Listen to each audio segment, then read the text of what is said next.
पण कसं करायचं, मस्तपैकी कैऱ्या मी उकडून घेतलेल्या आहे ना, आता त्याच्या साली काढून घेत आहे. साली काढून घेतल्या आणि गर काढते. आता गर काढून प्लेटमध्ये टाकलाय, प्लेटमधून मिक्सरमध्ये चाललाय तो गर. आणि याच्यामध्ये करायचा ॲड गूळ. गूळ मी बारीक करून घेतलेला आहे, गूळ घालायचा आणि थोडीशी विलायची पावडर घालायची आहे. मी साखरेसोबत तिला कुटून घेतलेली आहे.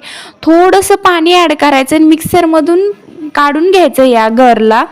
आणि असे काचेचे ग्लास घ्यायचे, त्याच्यामध्ये 2 चमचे हा गर टाकायचा आणि याच्यामध्ये पाणी ॲड करायचं आहे आपल्याला. आता तुम्ही थंड पाणी ॲड करू शकता, आईस क्यूब ॲड करू शकतात. आणि मस्त कैरीचं पण उन्हाळ्यासाठी मस्त थंडगार आपलं तयार आहे. आणि याच्यावर घालायची पुदिन्याची पानं आणि खूप मस्त आपल्या आरोग्यासाठी फायदेशीर आहे. तुम्ही नक्की ट्राय करून बघा आणि कसं वाटतं ते मला नक्की सांगा. Bye, thank you.